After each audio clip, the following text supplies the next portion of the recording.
definitely invest in the kids, even though you're only going to be there like 8 weeks or something, like get to know their names as quickly as possible, talk to them, meet them where they're at, like just ask them things like, what are you listening to? Or, but I had one student teacher who at the end of her time, she like hand wrote each kid a letter and like put it in their folder. And like until they graduated, these kids would talk about this student teacher, like because they could feel how much she cared for them, even in their short amount of time together. And so I think it's a really great time to learn how to build relationships with kids, with all different kinds of kids. So that's where I would put my focus. I wouldn't put it so much on like I'm going to come in and do my thing and teach everyone what's up, but I would really kind of put the focus on like learning how to build those relationships. Welcome to the Choir Baton, a podcast designed to engage with people and stories, ideas, and inspirations stemming from choir. No other art form, no sport, no hobby, no business requires a group of people to execute a communal goal with just their voices. Join me, your host, Beth Philemon, as I interview guests who are singers, teacher conductors, instrumentalists, and community members. Together, we'll ask questions, seek understanding, and share insight from our experiences in life and in choir. Choir Baton community, I'm going to say it again, saying it like as soon as Becky's face popped up, I kind of nerded out because I don't know if you know even how long I've been following you, a while, and we have Becky Park on Poshmark with us today. Hello. Hi. So if you are not familiar with her, you need to just pull out your phone right now and follow her. And we'll explain why and how later. But, I have been a social media fiend forever and following hashtags. I feel like before even before the choir teacher hashtag was even a thing. I didn't even know that was a thing, but okay. Well, I don't know if it's a thing, but like, oh, you can follow hashtags now sort of thing. And I think that's how I found you a couple of years ago. And you don't, to what we were saying right before we started, you don't post a ton about choir all the time on that, but you do occasionally. Mm-hmm. And I was so captivated because you were this, I won't swear, but you were this really great choir teacher and you clearly passionate about that, but you also have this whole life of an entrepreneur, reseller, businesswoman, like that you're also living authentically. And I was like, you're my people. Oh, well, thank you. I try. Yeah. I try. So tell us, there's even still so many questions. I don't know I don't even know, where are you located?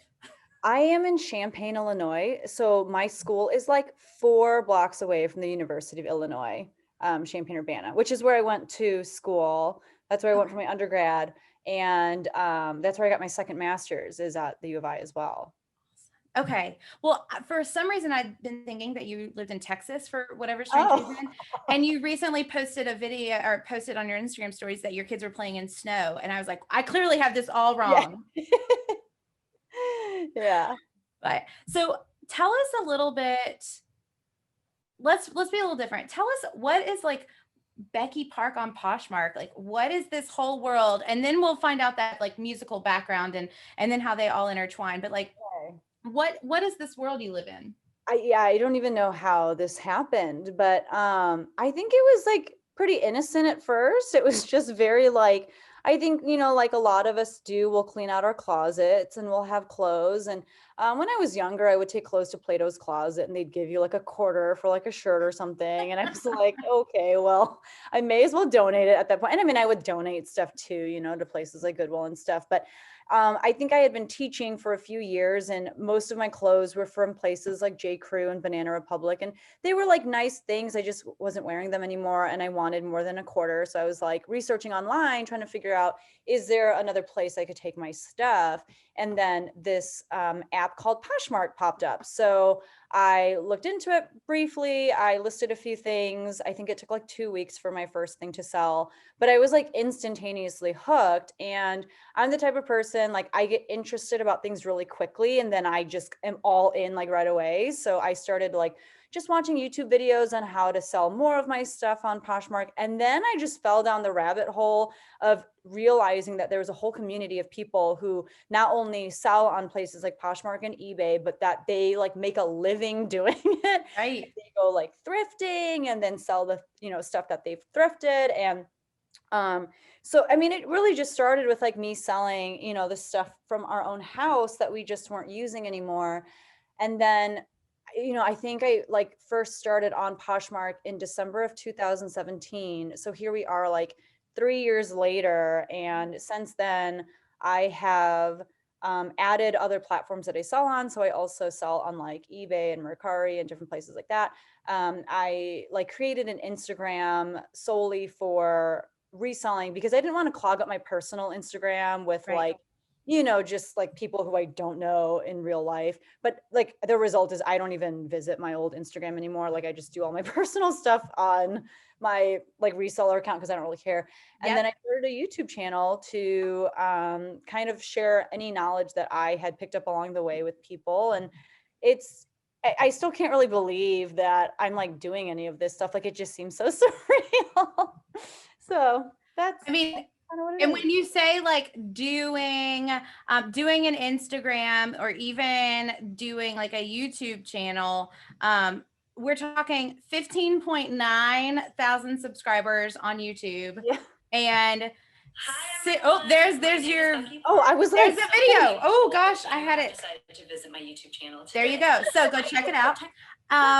And your Instagram is 19.1 thousand followers. So we're not talking like like there's a lot of people, Becky. yeah. I mean, it started small, just like anyone else's. I started with no followers and I just kind of, yeah. Time will do that, I guess. I mean, and now this is going to be potentially really embarrassing because you're going to hear how much I follow you. I love it. I'm excited. Your videos are banging. Also, like I like learn stuff. I'm like, oh, and I see, I'm like, yes, she's doing that. And I mean, they are the kinds that like come up on the ads on your YouTube. And I'm like, oh, but I know her and she's a choir teacher. But then also like you have a space in your house that is, I mean, you categorize your clothes into bins and you do a ton of tracking with it all too. It's no longer picking up a couple of things at Goodwill and throwing them up online, right? Yeah. I mean, like I said earlier, when I get excited about something, like I've gone through so many phases. I've gone through like a couponing phase. I like bought the binder and like the sleeves and like, you know what I mean? I went through like a home DIY phase. We have like a shiplap wall on, I mean, like I go through things and my husband was like, oh my God, this is going to be like a 4-month thing. And you're like putting all this money into it. And I was like, no, this is for real. Like, but yeah, I mean, I think he's been really shocked by how consistent I've stayed with it and how much I've grown with it. I think it's funny that you think I'm organized. Like it's organized for me, but like everyone who knows me knows I am a mess. Like at one point my husband was like, do I need to just manage your inventory for you? And I was like, if you could, that would be, because like I feel like every other week I'd be like, I can't find something, like something is lost, I'm gonna have to cancel an order, like, and even at school my kids know like I'll start most classes with like, okay, don't let me, like, we can't end class before we blank. Like they just, because I know if I don't tell them stuff like that, if I don't get reminders, like we're done for, so I'm a mess.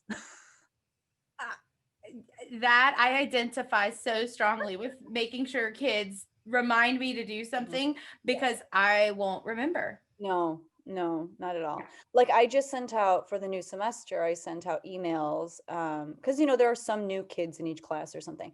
So I sent out emails with like the new Zoom links and Google Classroom links. And one kid texted me like 5 minutes after and was like, you sent out the wrong class to our class. And I'm like, cool. I never get things right on the first email. So there will be an addendum coming. Like I'm not capable of keeping things straight, but the kids show a lot of grace. They just know it's a part of who I am. And it is what it is. Yes, I identify. I could, oh yeah, I just get it. I mean, anyways, I could cite personal stories, but it doesn't even matter because I want to know more about you. Okay, so how, like, who are you? Where are you from? Why music ed? Tell me all the things. Yeah.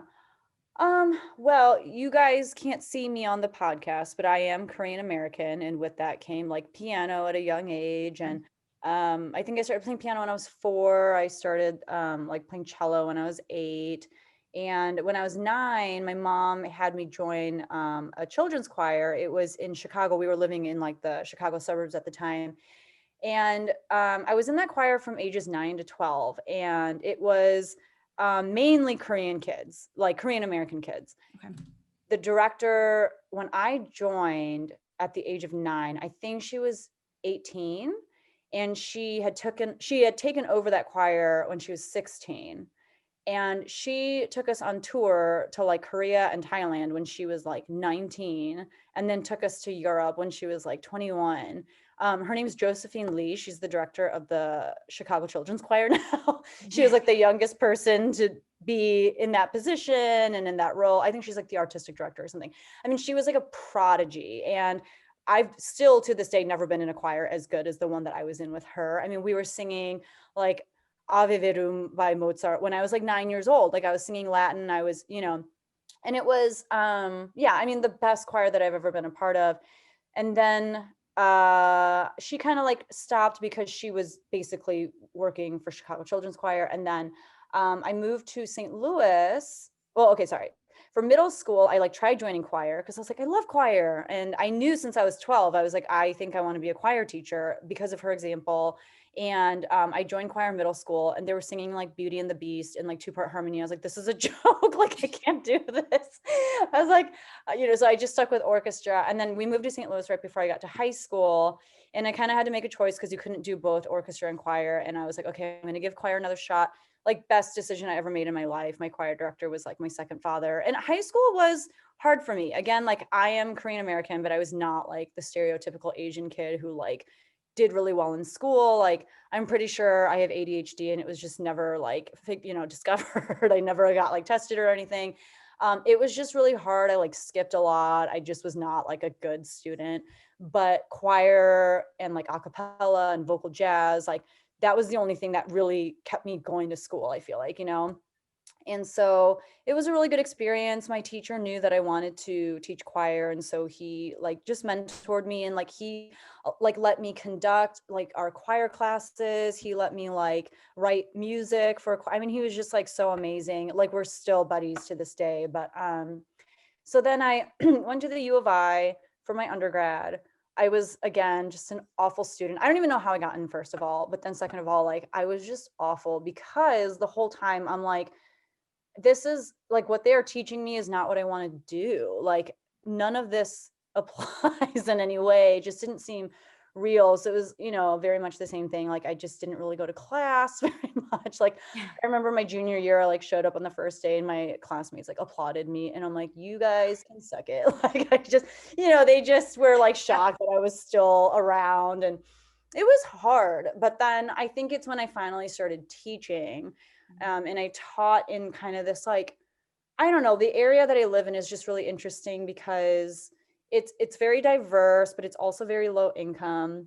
But I taught in like this weird town, maybe like 45 minutes away from the U of I. And I would say like, yeah, just very low income. I think like over 70% of my students were on free and reduced lunch. And but I felt for the first time like, okay, this is what I'm supposed to be doing, because it was like I was interacting with the kids. We were making the kind of music that they wanted to make. And a lot of what I had learned in undergrad was just kind of thrown out the window, because it just didn't apply. Like I think it was really good for kids who like wanted to go to the suburbs and teach in those kinds of settings, but like I knew too, just from different experiences, that that's not what I wanted to do. Like I wanted to be in communities that I felt like needed me or needed good teachers, so Right. that's kind of my upbringing, I guess. I love that. I completely identify with probably like not being tested ADHD. Yeah, Yeah. That in and of itself, again, a whole other podcast, I think, on women and then women in music and how we can really excel within that, but also um, teaching in communities that aren't aligned to that textbook that Yeah, we are taught by oftentimes in our undergrad settings is so important. How did you balance then, right? At some point, you kind of developed a love for that teaching, but that's also not the Mozart Ave Verum teaching that you're doing too. Like, how did you reconcile those two things that you love? so I think, so I was in that children's choir singing crazy music. Um, but I was like a normal kid. I think, when I was in middle school, like my favorite albums were like The Miseducation of Lauryn Hill and Jules' Pieces of You and No Doubt Tragic Kingdom, right? Like it was very eclectic and like all over the place. But I think I was just drawn so much to songwriters who honestly told stories about their lives. And so, but yeah, I always really appreciated like R&B and hip hop. And I think like when I would sing, starting in like middle school and high school, because I was no longer doing stuff with like a choir per se. So I didn't have someone telling me like, you have to blend and your vowels have to be tall, like I could just kind of do what I wanted. And they were kind of my muses. And I just kind of developed my own singing style. So in many senses of the word, I'm like the worst choir teacher in that, I'm always the person that's like, don't sound the way I sound. Like I sound crazy because I don't sound classical, but like here are the principles you need to know about how to whatever. Um, but I think in all honesty, that has helped me a lot within the communities that I teach in, because I kind of bring my voice to the table, and it is like heavily influenced by R&B and pop music and whatever, and so like purposefully when I'm introducing a song, like I will not play a recording from like YouTube or something of like a choir singing it, because the kids will get turned off by it right away because it's not their music, so I'll kind of sing it with my like R&B tinge or like whatever, and then they're like, oh, I like this song, and then they'll hear a recording of it later and be like, that's not what you sang for us.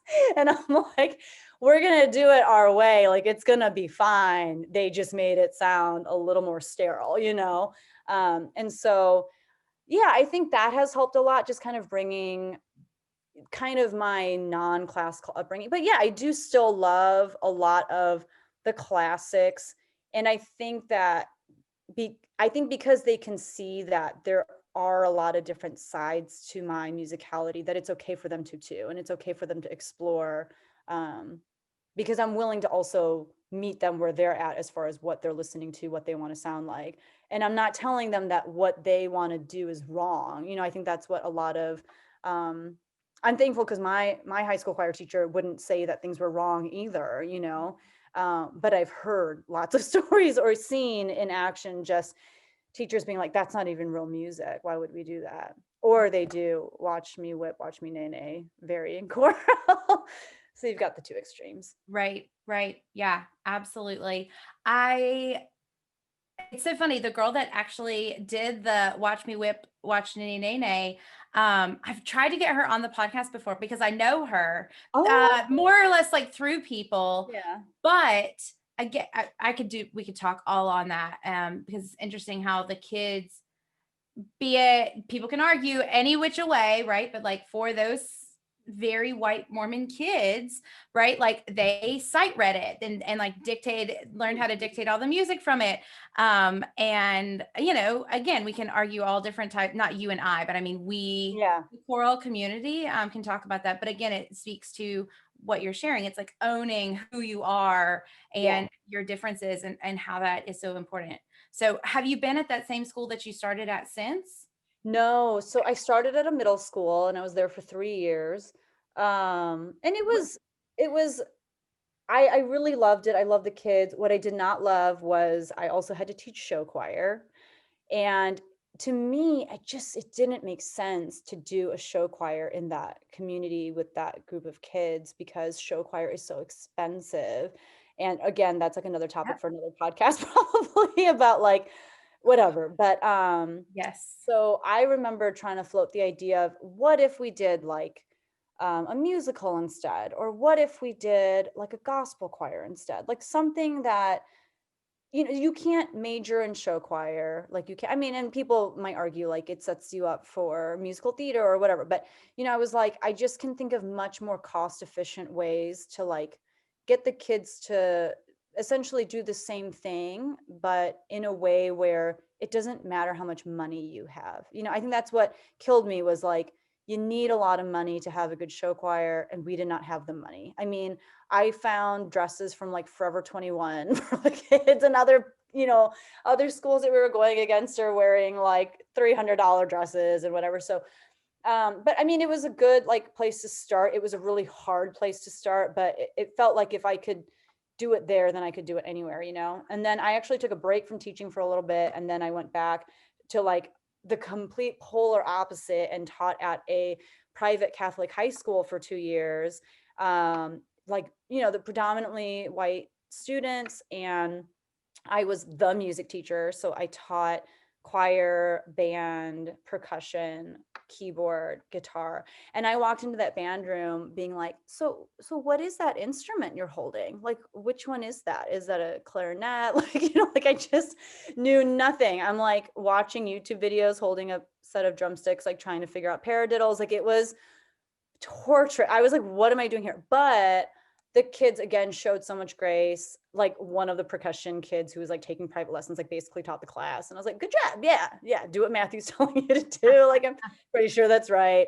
And it became, I feel like my classroom became a haven for the kids who were not white or did not identify as like a Catholic, whatever, you know, like there were a handful of like international students, or a lot of students from like the Democratic Republic of Congo. And so our choir became the most diverse. Like, you know, it's just like anyone who wasn't white was in choir. And there were white kids too, you know, it's not Right. like we were like, no, you cannot do it. But, so even though it seemed like a very privileged, very like white place, it still wasn't necessarily. But, and then I moved to the high school that I'm at now, which I don't know if I'm on my 6th or 7th year. Again, just very diverse. It's a public school, and it's been great because we've been able to partner a lot with the U of I, which I now love and have like a great, you know, relationship with the music ed faculty there. They're amazing. So yeah, that's kind of what I've been doing. I really appreciate you sharing how, particularly at the Catholic school, your classroom became that haven, right, for the non-white kids, and even I guess I've thought about it before, but even in our conversation, like I don't know very many Asian conductors in the United States, but Mhm. just Asian female conductors, and Mhm. then just based on my own stuff to pare down and say Korean, Chinese, you know, and to Mhm. differentiate as well. That Mhm. must have been challenging, even though your first musical example was Korean American? Yeah. And I think that's what helped. And actually, like out of that small children's choir have come, there's another, well, she's a woman now. She's a couple years older than me. She is a choir director at some, like she's taught at some really big Chicago suburban schools, and she's great. There, another person like is a conductor within the Chicago Children's Choir. So I feel like because we had Josephine Lee as our example, it was kind of like, oh, but this is normal, you know, like this 5'2" Asian woman who can hear the grass grow, and like, you know, like that's normal. And it wasn't until we went to school that we were like, oh, this is not normal. Like there Right. are not very many people who look like us. Or when we would go to like the state conventions or whatever, and we're like, oh, this is not normal. You know. Yeah. But you're right. I think that like there aren't a lot of us, and there aren't a lot of minority music ed or like music teachers, especially, maybe, I don't know, not necessarily especially in the choral space, but in the choral space. And I think that even though like, so a lot of the students that I teach now, I would say maybe half of them, if not more, are Black. And, being Black and being Asian is not the same thing, but being other is the same, and I think we can relate to each other a lot in that sense. And so even though I don't perfectly understand their culture and they don't perfectly understand mine, there is a connection there that I think is somewhat instant in a way that maybe some other teachers don't have, um, that and the fact that I can talk shop with them when it comes to like the up and coming, like, whatever, because I care about that stuff too, although as I get older, it gets harder. Like I'm turning into those teachers that are like, oh, what you're listening to is just noise. The kids who are like, Lil Yachty is my favorite rapper. I'm like, he doesn't even rap. Like, you know, I'm like turning into one of the, or they're like Machine Gun Kelly is. I'm like, what are you talking about? But so as I get older, it gets harder. But yeah, I think it does help being in more diverse communities, being a minority myself. Right, right. You also then have, and we were talking about, like, oh, where would we be in the future kind of before we started, but you've done 2 master's degrees as well, right? Are they both in music or? No, one is in curriculum and instruction. It was honestly kind of one of those, like you pay the money, you take some tests, they give you a degree. It was just kind of like to move up on the pay scale. And because I'm so close to the University of Illinois, we get student observers all day long and student teachers, and they have a really great system where you can build up your credits or whatnot, and you can basically essentially get your master's program for free, which is what I did. And I think that's the only reason I even went back to school. I feel like in many ways, school is like very traumatic for me. And I just never envisioned myself putting myself through that again. But my master's at the U of I was such a meaningful experience. And it just, I don't know, I felt like it was so much validation of like what you're doing in the classroom is right. Like that's the direction we need to be going in choral music ed. And I would like leave classes like crying because I was just like, oh my gosh, like, okay, like I can get on board with this, and there are some amazing professors there, like, Adam Cruz, who's like I mean, he's like my bestie. I love him. He's kind of in that same field as Evan Tobias, where they're doing kind of more like popular music in music ed, that sort of thing. Bridget Sweet. Yeah, there are some amazing people there now who are doing some amazing things. So it was a great experience that I never thought I would have. Right. I mean, yeah, the whole first part we talked about like what a struggle it was, and yet like how freaking empowering to walk back not once but twice, even though the first degree was what it was. Yeah. And I mean, so much so to the point that, I've like sat down with some of my professors and talked about like, is there even a possibility of like, should I try to go back to get my doctorate? And it's still so up in the air. I don't know that it's something I necessarily need to do, but it has kind of, I can't think of the word, but yeah, I mean, I've like regained my faith in higher education, because I think for a long time I was just like, who needs college? Like, yeah. So it's been great. I'm glad that I was able to go back and kind of shift my view on college and education.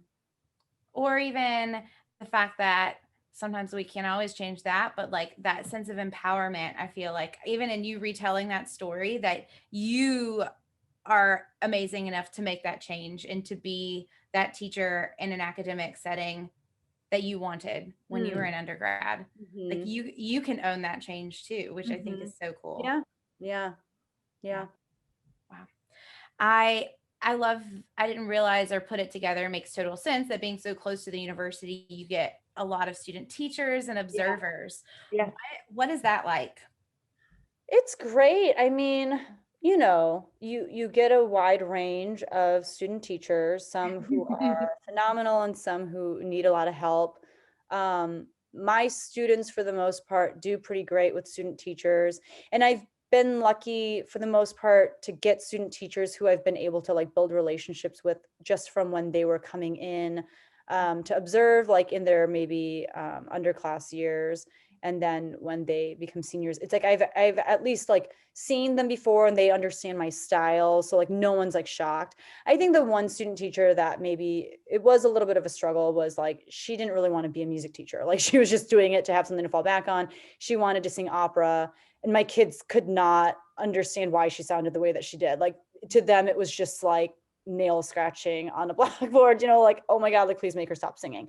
And I was like, she's actually really good, but like this is just not your cup of tea. So it's been great. I think it's been good for me too. Like it pushes me as a teacher. And I think, yeah, a lot of them I still have really great relationships with, and they're off doing their own things. Most of them are teaching, some of them aren't. But yeah, I never thought I should be allowed to like oversee someone's student teaching experience. I was like, are you guys sure that you want me to do this? Like I might screw them up. But I think it was really good too to kind of throw them into the wolves den a little bit of like, my kids are not amazing at sight reading. They're not amazing at like a lot of things. And I think a lot of schools out there are kind of teaching you to step into these programs where like everything's on solfege and every kid can, whatever.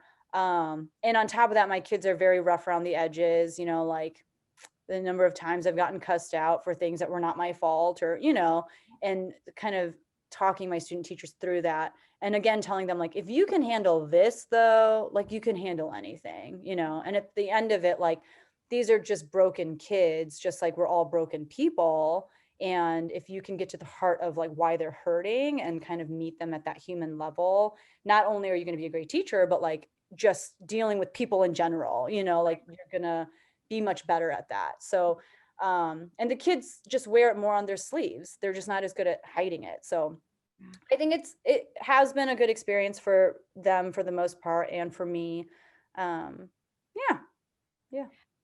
I could not agree more, right? Where we send these kids off to these picturesque choral programs and they have no actual real world experience of when you get cussed out. And that, that I laugh to think of, I would never be cussed out. And, I've been cussed out by a sixth grader before for telling me to not walk outside yet. Like that's real life teaching that we've got to be authentic to, up and coming students about that. What tips do you have? Because, we have a lot of kids that are new teachers or going to be student teachers or are student teaching that listen to the podcast. What tips do you have for people in that situation as a student teacher? To like go into student teaching or to student teaching settings? What has worked well? Like what have you seen the kids that you have observed or been their mentor for in student teaching? What are recommendations you have? I think it's good to kind of, there's always that observation period where you're just kind of seeing what the tone of the classroom is already and what the teacher style is. And I think it's good to examine those things and understand that student teaching is hard because it's not your classroom and these are not your kids. And if you go too far outside of what the teacher is already doing, especially if that teacher is respected and loved, you will get backlash.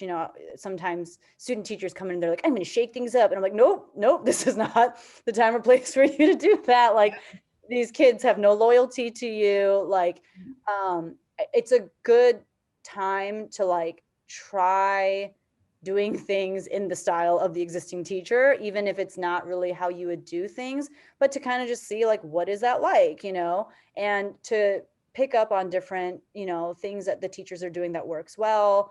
But I think, and it was hard for me because when I student taught at a middle school and then a high school. And in both situations, I was like, I don't know, a lot of this is not necessarily the way that I would do things. And it was just good then for me to take those things with me when I went into teaching myself and kind of make sure I didn't do those things, but it's hard to like push the envelope too much just because the kids are already used to things a certain way. That being said, I have seen a lot of my student teachers build like really great relationships with my kids. So I would say like definitely invest in the kids, even though you're only going to be there like 8 weeks or something, like get to know their names as quickly as possible. talk to them, meet them where they're at, like just ask them things like, what are you listening to? Or, but I had one student teacher who at the end of her time, she like hand wrote each kid a letter and like put it in their folder.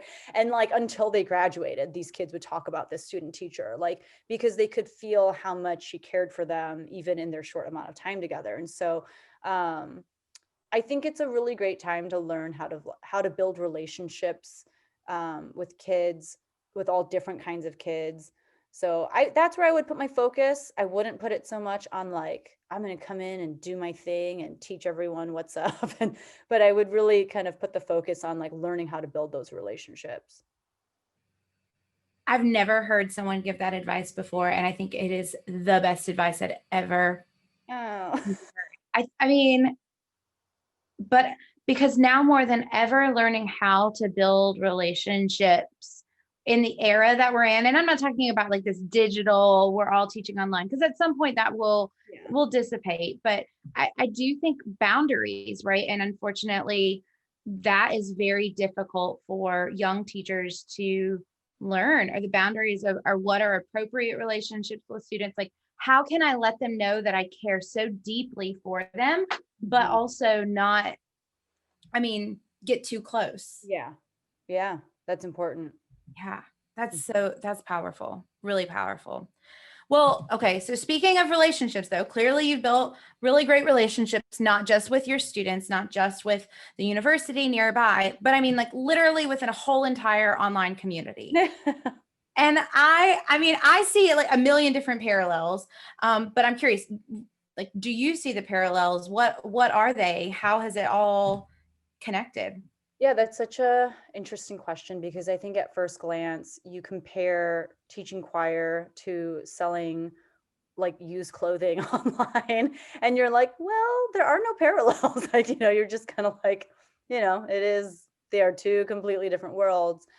I think, yeah, the aspect or like the act of buying and selling clothes, I don't know that there are very many parallels to that, but I think it's the space that I've entered into of like teaching people how to do it better on YouTube and on Instagram. There are a lot of people who will leave me comments on my videos and say, I can tell you're a teacher because you explain things so clearly, or you explain things in a way that's fun to listen to.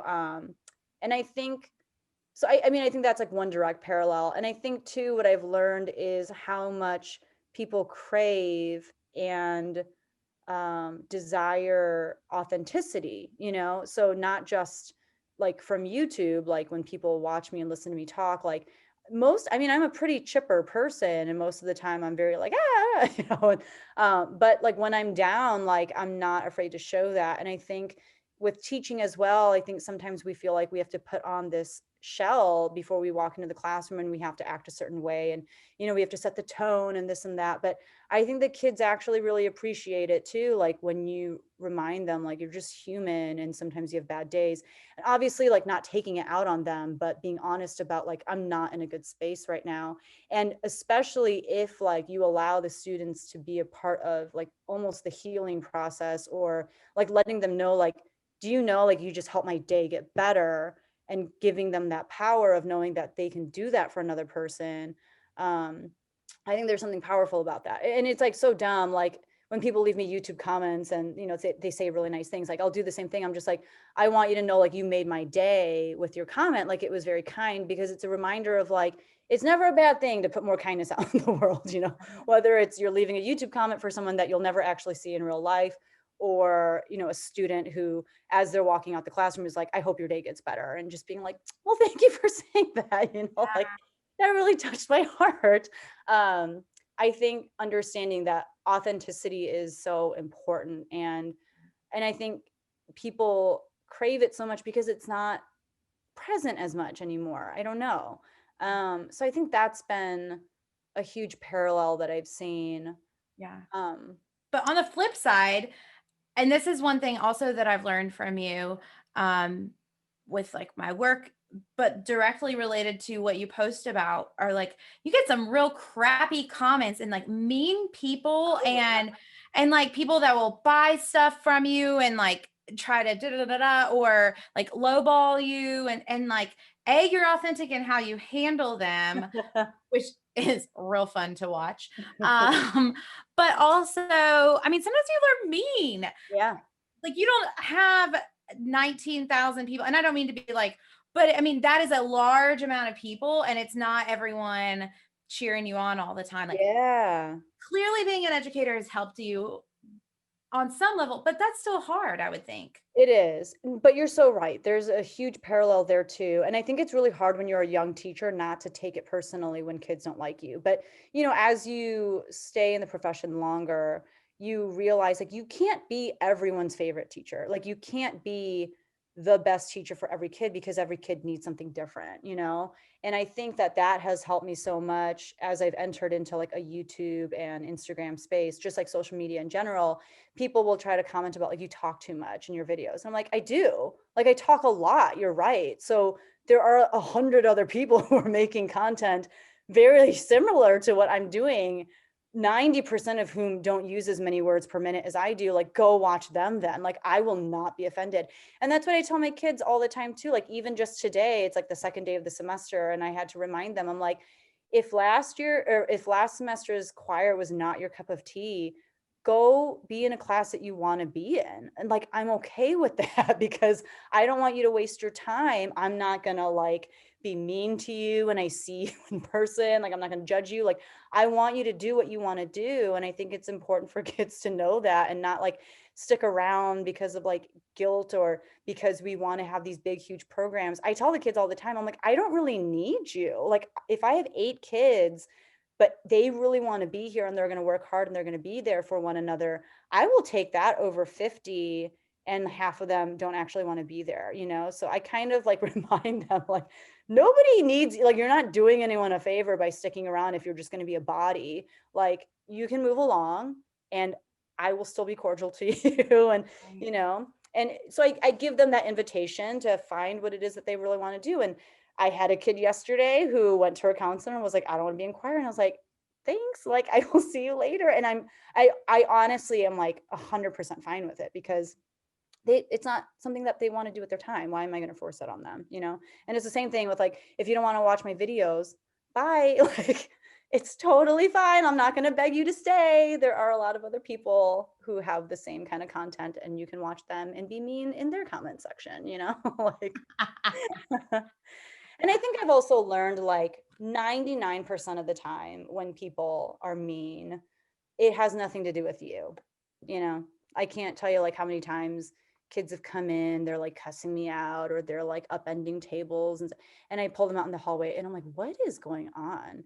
And the things that come out of their mouth have nothing to do with me and my class. It's what's happening at home. It's what happened in the locker room. And when you give kids that opportunity to like really get to the heart of what has been bothering them, then they can de-escalate and they can kind of figure out what the source is and realize you are not it. It's a little harder to do online and it's a little harder to do honestly with adults because they're just so kind of stuck in their ways and unable to see some of those things as easily and readily as kids can. But I just have to remind myself 99% of the time, I didn't do anything wrong. There's just something happening inside of that person and I can't fix it for them. So Right. yeah. I wish that I had heard that part of the interview like 10 years ago when I first started, because I don't think there's enough choir teachers talking about the fact that if a kid drops choir, it's not your fault. Mm. Like, and I think we place too much importance to much self-absorption, whether it's, intentional or, self-serving, but we place too much impotence, not well, that's something else. But yeah, on like aligning our success as a Yeah. choir teacher to the numbers of, kids we have in a choir and whether someone stays or leaves. And Yeah. I love, I'm envious, not in like a sort of way, but I mean, that I didn't have a stronger sense of that. And even earlier, have you always been like that, do you think, or has it been an evolution as well? I think it's been an evolution because you are kind of trained to think that the bigger your choir is, the better, right? And your administrators are looking at your numbers to justify, whether or not to keep you around. And they will kind of identify success as who can rope kids into choir and keep them. The school that I'm at right now, up until probably this year, just I didn't really have any sort of feeder program because of what was happening at the middle school, and that's kind of another story. So every year it was like I was starting from scratch, because if I did get kids from the middle school, they weren't really the kids I wanted. And the kids that I wanted were already in like band or something. And I think that's where I think I've always been very relational, but I think I had to really kick it into high gear. And it was just, I had 3 choir classes, but there are 8 periods, and I would do like study halls, I would do study supports, to justify, my position being a full-time position.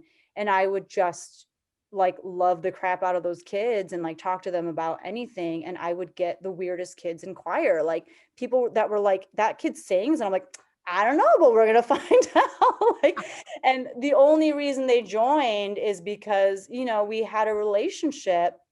And I'd be like, you should join choir. And they're like, okay. you know and some kids who, were in choir for the wrong reasons, like kids who just wanted to show off or whatever, like I had no problem pulling them aside and being like, this really isn't about you though. Like, I need you to understand that first and foremost. I mean, I didn't really ever have that many of those kids, but I'm also very lucky because I'm in a district that really values the arts, and they value kind of relationships as well. And most years, my treble choir, for example, I've had years where it was 8 kids, and I would tell those kids every year, I'm like, but do you know that like every time you guys get up there on stage, you blow the socks off of every person in the audience, because they can't believe that you're able to put out that much sound, that you're able to tackle the level of music that you're doing. And it doesn't matter that and in fact, like kids are going to say next year, like, can I be in that 8-person choir, because you made it look so good. But yeah, I think I always just I wanted to protect my space, and I've started using that language with my kids. And I'm like, if you don't want to be here, like, please get out, because we can't handle a cancer, just kind of spreading throughout. Like, it only takes one person to be negative and just bring down the whole vibe of the group. And and there were some kids who were really talented who I did have to pull aside and be like, you are the cancer. Like, Right. either fix it or like you're really kind of ruining it for everyone. So, and I think there are amazing choirs out there too that are huge. The teachers don't know every kid's name, they don't know anything about them, but by God, they can get them to sing well, and that's great. And I don't think that that's wrong. It's just not why I went into teaching. I don't even think I got into teaching for music. I really got into teaching to like build relationships with kids, and music seemed like the best avenue through which to do that, because you can be with these kids for like 4 years sometimes. Yeah. So yeah, I don't know. I've never had huge choirs. It's never bothered me. I don't even know if I would know what to do with like 100-person choir. Like, I would freak out because I wouldn't get to know each of them individually, and but yeah. I mean, to your point, your tactics have to totally change because you can't look and know, that kid on second row, da, da, da, da, da, student A is going through this at home and this is why they're being this way. And yeah, Mhm. it'll be better tomorrow, yada, yada, yada. Instead, you're looking at a section of Yes. people and having to diagnose musical problems, not personal problems. Yes. Yes, exactly. And I can do that. I can say like altos, you're flat. I don't know, like, to build a career around that for me again would not feel very fulfilling. Woo! Okay. Okay. Okay.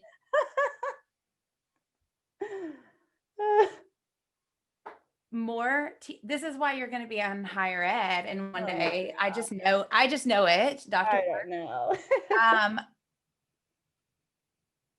I mean, I think that is we need to be asking younger teachers that, right? Like, what is more fulfilling to you? Is it knowing the person, or, you know, what diagnosing or like understanding? I don't want to say the problems, but you know what I mean? Like, Yeah. Yeah. And I think too, you know, like one thing I tell my students all the time, especially when working in like that musical theater space, but I feel like the more I teach, the more I tell the kids, like, I could sit here and tell you where you're flat. I can sit here and tell you where your vowels are a little off. I can tell you where to crescendo. But ultimately, if you can like get into the character that you're supposed to be at this moment, it's going to take care of everything. So let's focus on that, you know? And I think it's the same thing for choirs. Like, you could spend all of your time and energy, like you said, diagnosing the different issues of intonation and rhythm and whatever. But at the end of the day, too, you know, and I'm very thankful for my husband because it's not like he's an idiot when it comes to music, but he's like the average person. So I'll come home and be like, oh my God, like that sounded terrible. And he's like, no one could tell, like no one in the audience can hear the things that you can hear. And I realized like audiences don't care about like a perfect musical performance. Like they just want to see kids connected with the music and giving an honest and real performance, you know? So I feel like more and more like I am spending less time on like, okay, here's the rhythm, let's clap it again and 1 and a 2 and a, but it's like, what are these words about and how does it relate to you? And if we can't make that connection, what are we doing here? You know, like who is going to care about the fact that we are singing this song, you know? I think it was like 2 years ago, there was a huge fight at our school, like 8 boys. It was kind of gang related. A teacher got pushed down. She was like bleeding from the head or something. Like the cops were there. All these arrests were made. And I remember like trying to do class the next day and it was just, you know, really hard and whatever. And then, you know, it's like a few days pass, a week or two passes, and you can kind of get back to normal life. And we had a concert coming up, and one of my students called the local news and was like, you need to come watch our concert because all you guys have been doing in the news is talking trash about our school and about these kids when you don't know their story and you don't know our school and who we are. So we want you to come to this concert and see what our school is really about. So they showed up with like their cameras and stuff. And that kid got interviewed. I was like, I don't really want to have anything to do with this. Like I am not good in these situations, you know? And I remember one of our faculty members, it was a year later, and he was working with my students on something. And he was like, that was the moment that I felt like as a school, we were able to heal, was when you reminded us of who we were, you know? And I think just trying to remind students, like, it's not the perfect intonation that like moves an audience, but it's like just being real and honest about where you're at and portraying that through songs. And, you know, that's why like song selection and stuff, you know, all that stuff is really important. But I think that's where my focus has shifted a lot. Like I care to, like I have ears, you know, it bothers me if like that one kid like cannot syncopate a rhythm and I'm just like, what is wrong with you? Like it bothers me, but I've grown to like care a lot less about that because no one cares, honestly. Like the audience does not care and the kids don't care. That's not what they remember, but they remember singing for the news and kind of shifting an entire town's like view of them and of their school, you know? So I keep thinking of this comparison, and I hope that in me saying this, like it doesn't diminish any of what you do, but like it elevates the actual comparison. Because when you were like, I sell reused clothes online, and like there's really no direction to teaching music. I get that, but from an outsider's like, because that's your life, you live it every day. From an outsider's perspective, and as someone that loves clothes and like loves a good thrifting find, also, I think it's actually the same. You find these like clothes that in some ways people have like discarded. And I'm not saying your singers are discarded, right? But like some people in the world would say they're used, I'm not going to buy them. And you just like photograph it the right way, or like know the right audience to put, or like place to put it, and like, you know exactly how to market it, for lack of a better word, right? And it is valuable. You are reminding people in the value of things that they have otherwise maybe forgotten about the value in, or not noticed. And you do that both for the students and also like with the students with music too, right? Like, this might be music you don't think is valuable. Let me show you how it is valuable, and like dust it off and point it this way. And then also like with your students, it's like, you might think that they are from this school that is undergoing all this gang violence and blah, blah, blah, blah, but actually like this is who they are and what they do. And there's value in this. And I want this to be a part of your life. And that's just a superpower. I mean, if you put it that way. Yeah, I don't know. It's more interesting to go in and fix things than to like just maintain something that's already perfect, I don't know. And I mean, and perfect is its own problematic word too, but yeah, I don't know. And it definitely makes it harder, it's harder to teaching is hard no matter what, no matter who you're teaching, no matter where you're at, because again, all people are broken. Everyone's dealing with something. It's just that some kids have been trained to hide it better, but it comes out in different ways. Like it'll always come out, but it'll come out in different ways. And I think like just one of the skill sets that my kids, a lot of them don't have, is just learning how to hide it. But in many ways, and that's something that a lot of my student teachers would say, especially when they student taught with me and then they had to go student teach in the suburbs, they were like, it's refreshing to teach your kids because at least they're honest and they'll tell you what they're really thinking, versus the suburban kids. They're like, I know they don't like me, but they just won't tell me to my face, and they won't tell me like what I can do to be better. I'm like, well, I guess that's one way of looking at it, but yeah, it is more work. It gets very emotionally draining.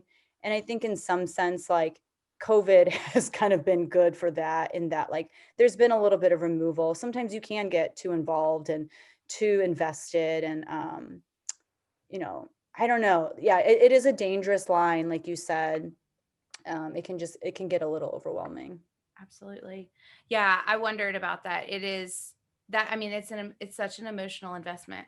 And it is because you've gotten to, again, a lot of high school teachers get to spend maybe 4 or more years with their kids, and it becomes it's like they almost become like part of your family or something. But even that you get better with as you do it more, at learning how to set up some of those boundaries like you were talking about.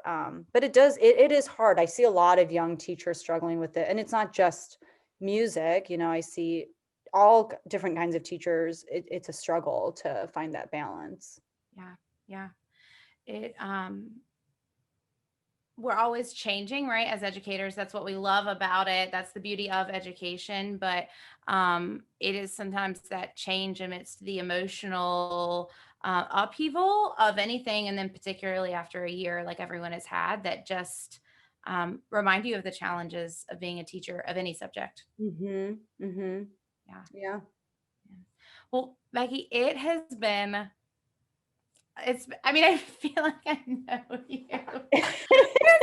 Watching you, I'm like, it's so great to meet you, but like actually I like follow, and I learn so much from you on living authentically. For me personally, I have struggled to figure out my choir and sense of self, right? So I like lived, breathed, I'm not saying you don't, but like it's been all choir, and I recently left the classroom to pursue business, but still feel very much so one and the same.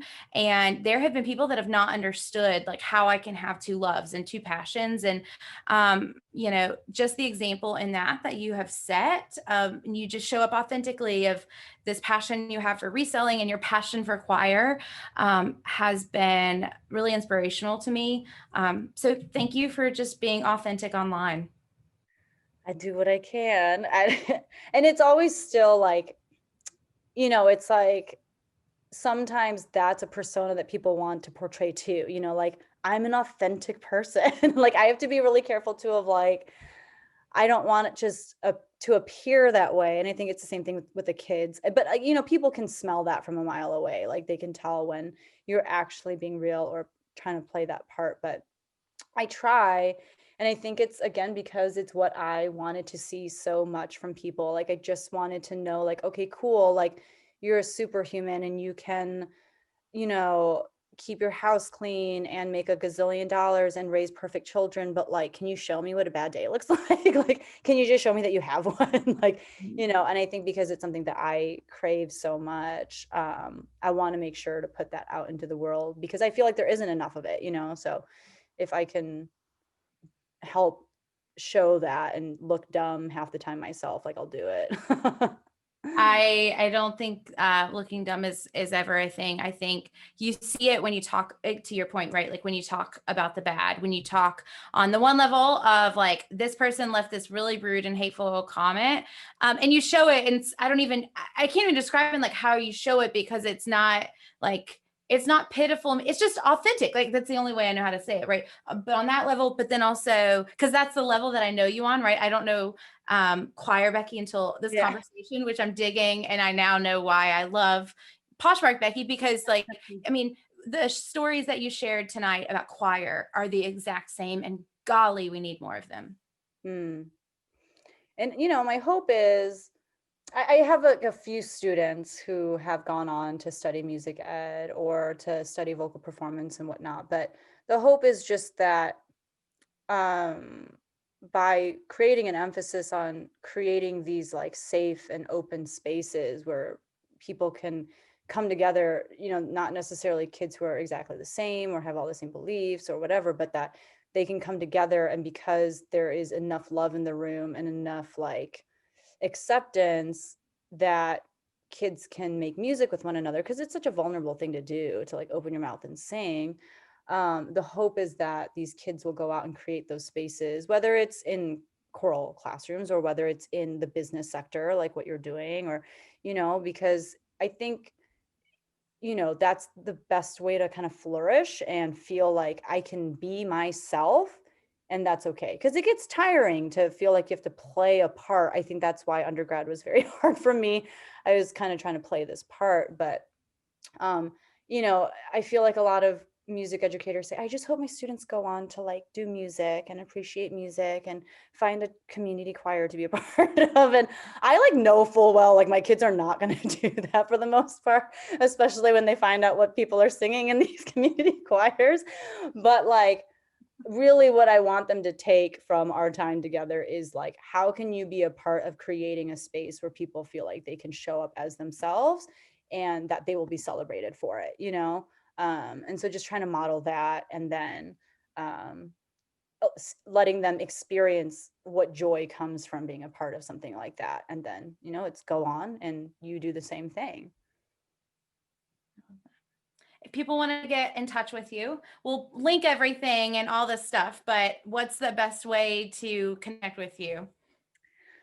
I'm probably most responsive, honestly, on Instagram, which I am Becky Park on Poshmark.